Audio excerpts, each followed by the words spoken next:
Okay, our review of fisheries history examined the 5 forces that took us from a perception of fisheries being an inexhaustible resource to one that is perceived as being exhaustible.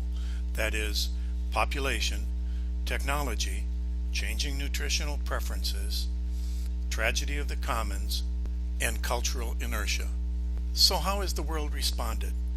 Well, the same technology that got us into trouble is helping us get out of it. We're using technology to get better data that's leading to better understanding of fisheries. This has led to better fisheries research and the establishment and reliance of government agencies upon that fisheries research, such as government agencies such as the National Oceanic and Atmospheric Administration and the National Marine Fisheries Service. This also led to the establishment of the Fisheries Management Act, which created the various fisheries management councils, the Endangered Species Act, and the Marine Mammal Protection Act, which led to both the dolphin safe tuna and the establishment of the NOAA observer programs, which in turn led to better data. This information led to the establishment of a variety of international commissions and conventions for the purpose of multinational agreements to cover and protect highly migratory species.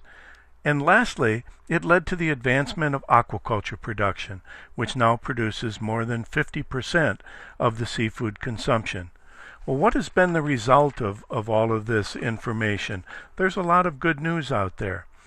Various U.S. groundfish supplies are significantly growing for the first time in decades. The largest single food fish, the Alaskan pollock, which has always been considered to be sustainably harvested, is rebounding to historic high levels. Seafood prices are rising only slightly, and salmon had a spectacular year in 2010, both in terms of farmed and in wild salmon arriving in Canada, Alaska, and up and down the west coast of the United States.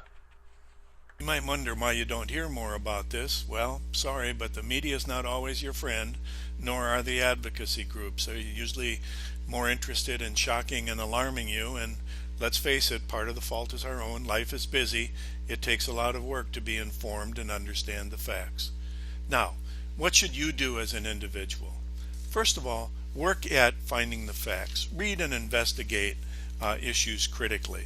Secondly, look at the various certification programs for information and direction for being a responsible consumer. Thirdly, eat farm fish. It tastes good, it's nutritious, and it redirects demand from capture fisheries. Fourthly, avoid eating fish from overexploited fisheries. This is a short list. It's not hard to do. It includes Chilean sea bass, orange roughy, shark, Atlantic swordfish, bluefin tuna, Atlantic halibut, and Atlantic cod. These are basically fishes that are overfished. There are a number of reasons for it. And for you recreational fisheries persons, obey the sanctions and the closures and the bag limits. They're there to promote the sustainability of the fisheries. Secondly, don't catch more than you can eat. It's not about bringing home the most, it's bringing home just what you need. And thirdly, leave the small ones and leave the biggest ones. They do more than their fair share to replenish the population. This concludes our historical review of fisheries over the last 400 years. It's been fun. We hope you find this information brings you better understanding and leads to more prudent behavior.